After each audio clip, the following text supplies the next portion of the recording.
Friends, കുറാഡോ DC201 അതായത് 2022 model കുറാഡോ DC നമ്മുടെ കയ്യിൽ സ്റ്റോക്ക് എത്തിയിട്ടുണ്ട്. സ്റ്റോക്ക് ശരിക്കും ഒരു 1 മന്തായി നമ്മുടെ കയ്യിൽ സ്റ്റോക്ക് എത്തിയിട്ട്, പക്ഷേ നമുക്ക് ആ വന്ന സ്റ്റോക്ക് നമുക്ക് പെട്ടെന്ന് പ്രീ ബുക്കിങ്ങും കാര്യങ്ങളൊക്കെ ആയിട്ട് തീർന്നി. നമുക്കിപ്പോൾ വീണ്ടും രണ്ടാമതും നമുക്ക് സ്റ്റോക്ക് എത്തിയിട്ടുണ്ട്.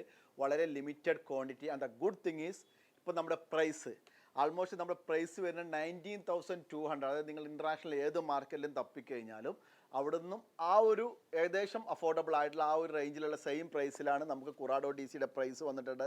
It's A wonderful reel. നമ്മളോട് ഒരുപാട് ആംഗ്ലേഴ്സ് ചോദിക്കുന്നുണ്ട് സൗണ്ടുള്ള റീല്. അപ്പോൾ നമ്മൾ ഇന്നിപ്പോൾ ചെയ്യാൻ പോകുന്നത്, നമ്മൾ ഓൾറെഡി ഒരു 5-6 years, I think 5 years back നമ്മൾ കുറാഡോ അല്ല, നമ്മൾ DC ടെക്നോളജിയൊക്കെ നമ്മൾ ഓൾറെഡി കൊൽക്കത്ത കോൺഗ്രസ് DCയുടെ അൺബോക്സിങ് ചെയ്യുമ്പോൾ നമ്മൾ പറഞ്ഞിട്ടുണ്ടായിരുന്നു. സോ ഇന്ന് നമ്മൾ ഒരിക്കൽ കൂടി എന്താണ് ഈ DC ടെക്നോളജി, അതുപോലെ പ്രത്യേകിച്ച് കുറാഡോ DCയുടെ ടെക്നോളജിയാണ് നമ്മളിന്ന് സംസാരിക്കാൻ പോകുന്നത്. അപ്പോൾ നമുക്കിതിൻ്റെ പ്രൈസിൽ നിന്ന് സ്റ്റാർട്ട് ചെയ്യാം. നമുക്കിപ്പോൾ ആകെ റേറ്റ് വരുന്നത് 19,256 നമുക്ക് റേറ്റ് വരുന്നുള്ളൂ വിത്ത് വാരൻറ്റി. നമുക്കപ്പോൾ ഷിമാനിയുടെ റീലുകൾക്ക് FXൻ്റെ മുകളിലുള്ള, അതായത് CN മുതലുള്ള എല്ലാ റീലുകൾക്കും നമുക്കിപ്പോൾ വാറൻറ്റി ഉണ്ട്. അപ്പോൾ നിങ്ങൾ റീല് വാങ്ങിച്ചു കഴിഞ്ഞാൽ നിങ്ങൾക്ക് വാറൻറ്റി കാർഡ് കിട്ടും. സോ നിങ്ങൾ ഷിമാനോയുടെ റീലുകൾ ഇനി വാങ്ങിക്കുമ്പം FXൻ്റെ മുകളിൽ CN മുതലുള്ള ഏത് റീലുകൾ വാങ്ങിക്കുമ്പോഴും വാറൻറ്റി കാർഡ് ഉണ്ടെന്ന് നിങ്ങൾ ഉറപ്പ് വരുത്തണം. സോ എല്ലാ ബോക്സിൻ്റെ ഉള്ളിലും വാറൻറ്റി കാർഡ് ഉണ്ടാവും. അതുപോലെ തന്നെ ബില്ല് ചോദിച്ച് വാങ്ങണം. കാരണം ബില്ലും വാറൻറ്റി കാർഡും നിങ്ങൾക്ക് വാറൻറ്റി ക്ലെയിം ചെയ്യാൻ വളരെ ഇമ്പോർട്ടൻ്റ് ആണ്, അല്ലെങ്കിൽ അത്യാവശ്യമാണ്. സോ നമുക്ക് റീലിൽ നിന്ന് സ്റ്റാർട്ട് ചെയ്യാം.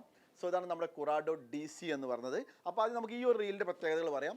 നമുക്ക് കുറാഡോ DC 2022, അത് ഏറ്റവും ലേറ്റസ്റ്റ് ആയിട്ട് കുറാഡോയിൽ ഇറങ്ങിയിട്ടുള്ള DC ടെക്നോളജി റീലാണിത്.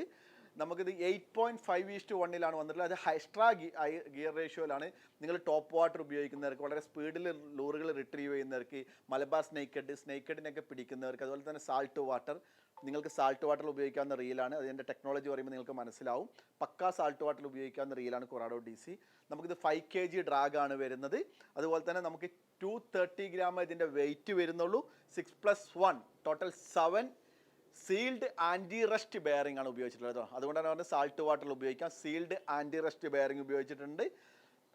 പിന്നീട് നമുക്ക് അത്യാവശ്യം ലൈൻ കപ്പാസിറ്റി, നമുക്ക് പവർ പോയിൻ്റ് ലൈനുകളൊക്കെ ആകുമ്പോൾ 30 LB ലൈൻ ഏകദേശം 190 മീറ്റർ. അത് നിങ്ങളൊരു PE2 ഒക്കെ ഉപയോഗിക്കുമ്പോൾ അപ്രോക്സിമേറ്റ്ലി 200 മീറ്റർ PE2 ലൈന് നമുക്ക് ഇതിൽ സ്പൂൾ ചെയ്യാൻ പറ്റുന്നുള്ളതാണ്. ഇനി നമുക്ക് DC ടെക്നോളജി എന്താണെന്ന് പറയാം. നമുക്ക് ആംഗ്ലേഴ്സിന് സാധാരണഗതിയിൽ DC എന്ന് പറഞ്ഞാൽ ആ ഒരു സൗണ്ട് വരുന്ന റീല് എന്നുള്ളൊരിതുള്ളൂ. പക്ഷേ അതിലുപരി എന്താണ് DC? സാധാരണ നമുക്ക് നമ്മുടെ ബൈറ്റ് കാസ്റ്റിംഗ് റീലുകൾ ഉപയോഗിക്കുമ്പോൾ നമ്മുടെ ഒരു പ്രശ്നം എന്ന് വെച്ചാൽ ബാക്ക് ക്ലാഷ് വരും. കാരണം ബൈറ്റ് കാസ്റ്റിംഗ് റീല് നമുക്കറിയാം, നമുക്ക് സ്പിന്നിങ് റീലുകൾ പോലെയല്ല. നമ്മൾ ലൂറ് കാസ്റ്റ് ചെയ്യുമ്പം ഇതിൽ സ്പൂള് കറങ്ങുന്നതാണ്. സ്പൂള് കറങ്ങിയിട്ടാണ് ലൂറ് ദൂരെ പോകുന്നത്. അപ്പോൾ നമ്മുടെ സ്പൂളിൻ്റെ കറക്കം നമ്മുടെ തമ്പിൽ നമ്മളെപ്പോഴും കൺട്രോൾ ചെയ്യേണ്ടത്. അല്ലെങ്കിൽ നമുക്ക് എക്സ്റ്റേണലായിട്ട് എല്ലാ ലൂറുകൾക്കനുസരിച്ചും നമ്മൾ എന്ത് ചെയ്യേണ്ടി വരും, ലൂറിൻ്റെ വെയിറ്റിനനുസരിച്ച് നമ്മുടെ എക്സ്റ്റേണലായിട്ടുള്ള ഇവിടെ ഒരു അഡ്ജസ്റ്റ്മെൻറ്റ് വരുന്നുണ്ട്. കണ്ടില്ല, ഇതിൽ നമുക്ക് ഇവിടെ ഒരു സ്പൂൾ ടെൻഷൻ നോബ് എന്ന് പറയും. ഈ സ്പൂൾ ടെൻഷൻ നോബും അതുപോലെ അകത്തുള്ള ബ്രേക്കിംഗ് സിസ്റ്റവും, സാധാരണ മാഗ്നറ്റിക് ബ്രേക്കിംഗ് സിസ്റ്റം ആണെങ്കിലും അതുപോലെ തന്നെ ഷിമാനോയിൽ വരുന്ന SVS ബ്രേക്കിംഗ് സിസ്റ്റം ആണെങ്കിലും നമ്മൾ ഉപയോഗിക്കുന്ന ലൂറുകളുടെ വെയിറ്റിനനുസരിച്ച്, ലൂറുകളുടെ വലുപ്പത്തിനനുസരിച്ച്, വിൻഡിനനുസരിച്ച് നമ്മൾ ഈ രണ്ട് കാര്യങ്ങൾ നമ്മൾ കൺസിസ്റ്റൻ്റ് ആയിട്ട് അല്ലെങ്കിൽ കണ്ടിന്യൂസ് ആയിട്ട് നമ്മൾ എന്ത് ചെയ്യേണ്ടി വരും, അഡ്ജസ്റ്റ് ചെയ്തുകൊണ്ടിരിക്കേണ്ടി വരും. അല്ലെങ്കിൽ നമുക്ക് ബാക്ക് ക്ലാഷ് വരും. പക്ഷേ നമ്മുടെ DC ടെക്നോളജിയുടെ പ്രത്യേകത എന്ന് പറഞ്ഞാൽ, പ്രത്യേകിച്ച് നമുക്ക് ഇതിൽ ഉപയോഗിച്ച IDC4 എന്ന് പറഞ്ഞ ടെക്നോളജിയാണ്. അപ്പോൾ എന്താണ് DC ടെക്നോളജി എന്ന് പറഞ്ഞാൽ, നമ്മുടെ സ്പൂളിൻ്റെ അകത്ത് ഒരു മാഗ്നറ്റിക് ഒരു എന്താ പറയുക, ഒരു ചെറിയൊരു ചിപ്പ് അവർ കൊടുത്തിട്ടുണ്ട്. ആ ചിപ്പിൻ്റെ പ്രത്യേകത എന്ന് പറഞ്ഞാൽ, നമ്മുടെ സ്പൂള് നമ്മൾ കാസ്റ്റ് ചെയ്യുമ്പം സ്പൂള് കറങ്ങുമ്പോൾ ചെറിയൊരു ഇലക്ട്രിക് ഫോഴ്സ് അതിൻ്റെ ഉള്ളിൽ എന്ത് ചെയ്യും, നിങ്ങൾക്കിവിടെ കാണാൻ പറ്റും. കണ്ടില്ലേ, ഇതാണ് നമ്മുടെ ആ ഒരു ഇത് വരുന്നത്. അതിൻ്റെ ഒരു എന്താ പറയുക, മെക്കാനിക്കൽ പാർട്സ്. ഇതാണ് DCയുടെ മെക്കാനിക്കൽ പാർട്സ്. അപ്പോൾ ഇതിൻ്റെ അകത്ത് ചെറിയൊരു, നമ്മൾ പണ്ട് സ്കൂളുകളൊക്കെ പഠിച്ചിട്ടുള്ള ഒരു മോട്ടറിൻ്റെ ചെറിയ ടെക്നോളജി, അതായത് നമ്മളൊക്കെ ടോയ്സിലുണ്ടാവുന്ന മോട്ടർ നമ്മളെല്ലാവരും ഓപ്പൺ ചെയ്ത് നോക്കിയിട്ടുണ്ടാവും. അതായത് ഒരു ചെറിയൊരു മാഗ്നറ്റിക്, അതിൻ്റെ മുകളിൽ ഇലക്ട്രിക് കോയിൽ. അപ്പോൾ നമ്മുടെ സ്പൂള് കറങ്ങുമ്പം സ്വാഭാവികമായിട്ടും സ്പൂള് കറങ്ങുമ്പോൾ ആ ഒരു കറക്കത്തിൽ നമ്മളെ ഡൈനാമോ കറങ്ങുന്ന പോലെ നമ്മൾ ഈ വൈദ്യുതിയൊക്കെ ഉൽപ്പാദിപ്പിക്കുമ്പോൾ കറങ്ങുന്ന അതേ ടെക്നോളജിയിൽ ചെറിയൊരു കറണ്ട് ഉൽപ്പാദിക്കപ്പെടും. ആ കറണ്ട് ഉപയോഗിച്ച് അതിൻ്റെ ഉള്ളിലുള്ളൊരു മൈക്രോ ചിപ്പ് നമ്മുടെ സ്പൂളിൻ്റെ വേഗത മെഷർ ചെയ്ത് നമ്മുടെ ലൂറിൻ്റെ വെയിറ്റിനനുസരിച്ച് എന്ത് ചെയ്യും, ഓട്ടോമാറ്റിക്കായിട്ട് ചെറിയൊരു ബ്രേക്ക് കൊടുക്കുന്ന ഒരു ടെക്നോളജിയാണ്. അപ്പോൾ അതിൽ തന്നെ നമുക്ക് ഇത് IDC4 എന്ന് പറഞ്ഞിട്ടുള്ള ടെക്നോളജിയാണ്. IDC4 എന്ന് പറഞ്ഞാൽ നമുക്ക് 4 ബ്രേക്കിംഗ് സിസ്റ്റം. അപ്പോൾ നിങ്ങൾ ഈ റീൽ ഉപയോഗിക്കുന്നവർക്ക്, അല്ലെങ്കിൽ റീൽ നിങ്ങൾക്ക് വാങ്ങിക്കുമ്പോൾ നിങ്ങൾക്ക് മനസ്സിലാവും, ഇതിൽ നമുക്ക് എക്സ്റ്റേണലി അഡ്ജസ്റ്റ് ചെയ്യാവുന്ന, കണ്ടില്ലേ, എക്സ്റ്റേണലി അഡ്ജസ്റ്റ് ചെയ്യാവുന്ന 4 ബ്രേക്ക്. അപ്പോൾ കാര്യത്തിൽ പറഞ്ഞാൽ ഈ ഒരു നാല് ബ്രേക്കും അതുപോലെ തന്നെ സ്പൂൾ ടെൻഷൻ നോബും മാത്രമേ നമുക്ക് ഇതിൽ അഡ്ജസ്റ്റ് ചെയ്യാനുള്ളൂ. ഈ 4 ബ്രേക്കും വളരെ സിമ്പിളാണ്. ബ്രേക്ക് 1 എന്ന് പറഞ്ഞാൽ നമ്മൾ സാധാരണ പറഞ്ഞ പോലെ ഏറ്റവും ലോ ബ്രേക്കാണ്. അപ്പോൾ നിങ്ങൾക്ക് വളരെ ലോങ്ങിൽ കാസ്റ്റ് ചെയ്യണം. അത് വളരെ കാമായിട്ടുള്ള കണ്ടീഷനാണ്. വിൻഡുകളൊന്നും ഇല്ലെങ്കിൽ ബ്രേക്ക് 1 സെറ്റ് ചെയ്ത് അതായത് നിങ്ങൾ സാധാരണ മോണോഫിലമെൻറ്റോ ബ്രൈഡഡ് ലൈൻ എന്ത് ഉപയോഗിച്ചാലും ബ്രേക്ക് കാം സിറ്റുവേഷൻ ആണെങ്കിൽ ബ്രേക്ക് 1 സെറ്റ് ചെയ്യുക, കാസ്റ്റ് ഇറ്റ്. നിങ്ങൾക്ക് ഏറ്റവും മാക്സിമം ഡിസ്റ്റൻസ്, അപ്പോൾ നിങ്ങൾക്ക് ഏറ്റവും മാക്സിമം ഡിസ്റ്റൻസ് കിട്ടണമെങ്കിൽ ബ്രേക്ക് 1 സെറ്റ് ചെയ്യുക. പിന്നെ ബ്രേക്ക് 2 വരുമ്പം നിങ്ങൾ ബ്രൈഡഡ് ലൈന് അതേപോലെ തന്നെ മോണോഫിലമെൻറ്റ് ഉപയോഗിക്കുന്നവർക്ക് ബ്രേക്ക് 2ഉം ബ്രേക്ക് 3 എന്ന് പറഞ്ഞാൽ സ്പെഷ്യലി ഫ്ലൂറോ കാർബൺ ലൈൻ ഉപയോഗിക്കുന്നവർക്കാണ് ഇതിൽ ബ്രേക്ക് 3 പറഞ്ഞിട്ടുള്ളത്. പിന്നെ ബ്രേക്ക് 4 നിങ്ങൾ സ്റ്റാർട്ടിങ്ങിലാണെങ്കിൽ ബിഗിനേഴ്സിനാണ്. അതുപോലെ സ്കിപ്പ് കാസ്റ്റിംഗ്. അപ്പോൾ ബ്രേക്ക് 4 വരുമ്പോൾ മാക്സിമം ബ്രേക്ക് അപ്ലൈ ചെയ്യുക അവിടെ. ഓക്കെ, അപ്പോൾ നിങ്ങൾ നല്ല വിൻഡി കണ്ടീഷനിൽ അതുപോലെ തന്നെ ചെറിയ ഫ്രോഗുകൾ ഉപയോഗിക്കുമ്പം പിന്നീട് എന്താ പറയുക നമ്മൾ വിൻഡി കണ്ടീഷനിൽ അതുപോലെ സ്കിപ്പ് കാസ്റ്റിംഗ് ചെയ്യുന്നവർക്ക് പിന്നെ സ്റ്റാർട്ടിങ് പഠിക്കുന്നവരൊക്കെ എന്ത് ചെയ്യുക ബ്രേക്ക് 4 സെറ്റ് ചെയ്യുക. അപ്പോൾ ബ്രേക്ക് 1 എന്ന് പറഞ്ഞാൽ മാക്സിമം ഡിസ്റ്റൻസ് വളരെ ചെറിയ ബ്രേക്ക് അപ്ലൈ ചെയ്യുള്ളൂ, അത് ഓട്ടോമാറ്റിക്കായിട്ട് അപ്ലൈ ചെയ്യും. 4 എന്ന് പറഞ്ഞാൽ എന്താ പറയുക നിങ്ങൾക്ക് വളരെ വിൻഡ് കണ്ടീഷനിൽ അല്ലെങ്കിൽ സ്കിപ്പ് കാസ്റ്റിങ്ങിലൊക്കെ ഉപയോഗിക്കാൻ പറ്റും, പക്ഷേ ചെറിയ ഡിസ്റ്റൻസിൽ കാസ്റ്റ് ചെയ്യാൻ പറ്റുള്ളൂ. അപ്പോൾ അതാണ് നമ്മൾ ITC 4 എന്ന് പറഞ്ഞാൽ. ഇനി നമുക്ക് ഈ റീലിൽ ടെക്നോളജി വൈസ് നമുക്ക് റീലുകളിൽ നോക്കാം.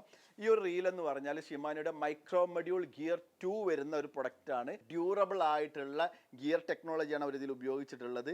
പിന്നീട് എക്സ് ഷിപ്പ് വന്നിട്ടുണ്ട്. എക്സ് ഷിപ്പ് എന്ന് പറഞ്ഞാൽ നമ്മുടെ ഈ പറഞ്ഞ പോലെ തന്നെ വളരെ ഡ്യൂറബിൾ ഗിയർ. പിനിയൻ ഗിയറിൻ്റെ 2 സൈഡിലും ബെയറിംഗ് കൊടുത്തിട്ടുള്ളതാണ്. ഈ ബെയറിംഗ് കൊടുക്കുന്നതിൻ്റെ പ്രത്യേകത എന്ന് പറഞ്ഞാൽ നമുക്ക് എന്താ പറയുക ആവശ്യമില്ലാത്ത വൈബ്രേഷനോ കാര്യങ്ങളോ ഉണ്ടാവില്ല. അതുപോലെ തന്നെ മറ്റുള്ള മെയിൻ ഗിയറുമായിട്ട് കോണ്ടാക്റ്റ് വളരെ കറക്റ്റ് കോണ്ടാക്റ്റും ആയിരിക്കും വന്നിട്ടുള്ളത്. പിന്നെ ക്രോസ് കാർബൺ ഡ്രാഗ് വാഷേഴ്സാണ് ഉപയോഗിച്ചിട്ടുള്ളത്. ക്രോസ് കാർബൺ ഡ്രാഗ് വാഷേഴ്സ് ഉപയോഗിച്ചിട്ടുണ്ടെങ്കിൽ നമുക്ക് വളരെ അടിപൊളിയായിട്ട് മീനെ ഫൈറ്റ് ചെയ്യാനും സെറ്റ് ചെയ്യാനൊക്കെ പറ്റും. പിന്നീട് വളരെ ഫ്രിക്ഷൻ കുറവായിട്ടുള്ള S3D സ്പൂളുകളാണ് ഉപയോഗിച്ചിട്ടുള്ളത്. പിന്നീട് ഞാൻ ഓൾറെഡി പറഞ്ഞു സീൽഡ് ആൻറ്റി റസ്റ്റ് എന്താ പറയുക ബെയറിങ്ങുകളാണ് ഉപയോഗിച്ചിട്ടുള്ളത്. നമ്മുടെ ഷിമാനോ കുറാഡോയുടെ ബോഡി CI4 മെറ്റീരിയലിൽ വരുന്ന ബോഡിയാണിത്. നിങ്ങൾക്കറിയാം ഷിമാനോയുടെ പ്രീമിയം റീലുകൾക്ക് മാക്സിമം വെയിറ്റ് കുറയ്ക്കാൻ വേണ്ടിയാണ് CI4 ടെക്നോളജിയിൽ വരുന്നത്. സോ സെയിം വളരെ ഡ്യൂറബിൾ ആയിട്ടുള്ള CI4 മെറ്റീരിയലിൽ വരുന്ന വളരെ വെയിറ്റ് കുറഞ്ഞിട്ടുള്ള വളരെ ഡ്യൂറബിൾ ആയിട്ടുള്ള, അതായത് നിങ്ങൾക്ക് ഒരുപാട് കാലം നിങ്ങൾ ഒരു റീൽ വാങ്ങിച്ചു കഴിഞ്ഞാൽ അത്യാവശ്യം നല്ല മെയിൻ്റനൻസിൽ കൊണ്ട് നടക്കുകയാണെങ്കിൽ ഒരു 5-8 വർഷം ഉപയോഗിക്കാവുന്ന റീലാണ് നമ്മുടെ ഷിമാനോയുടെ കുറാഡോ. അപ്പോൾ നമ്മൾ ടെക്നോളജി വൈസ് പറയുമ്പോൾ നമ്മൾ സാധാരണ ഷിമാനോയുടെ സാൾട്ട് വാട്ടർ റീലുകളിൽ പറയുന്ന ഒരു ഇതെല്ലാ ടെക്നോളജികളും, അത് നമ്മൾ സാൾട്ട് വാട്ടർ ഷിമാനോ സ്ട്രാഡിക്കിലൊക്കെ പറയുന്ന സാൾട്ട് വാട്ടർ സ്ട്രാഡിക്കിലൊക്കെ പറഞ്ഞ ടെക്നോളജിയൊക്കെ കൊടുത്തുള്ള റീലുകളാണ്.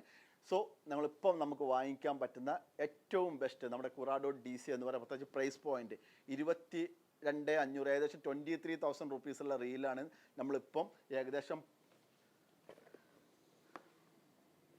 അപ്രോക്സിമേറ്റ് 23,000 റുപ്പീസ് ഉണ്ടായിരുന്ന റീൽ ഇപ്പോൾ നമ്മുടെ റേറ്റ് വരുന്നത് 19,256 മാത്രമേ നമുക്ക് റേറ്റ് വരുന്നുള്ളൂ വിത്ത് വാരണ്ടി. സോ ടാക്കിൾ ടിപ്സുമായിട്ട് ബന്ധപ്പെട്ട് കഴിഞ്ഞാൽ അല്ലെങ്കിൽ ടാക്കിൾ ടിപ്സിൻ്റെ വെബ്സൈറ്റിൽ കോൺടാക്ട് ചെയ്ത് കഴിഞ്ഞാൽ കുറാഡോ DC 201 നിങ്ങൾക്ക് സാൾട്ട് വാട്ടറിലും ഫ്രഷ് വാട്ടറിലും ഒരേ സമയം ഉപയോഗിക്കാവുന്ന റീൽ നമ്മളിപ്പോൾ അവൈലബിൾ ആക്കിയിട്ടുണ്ട്.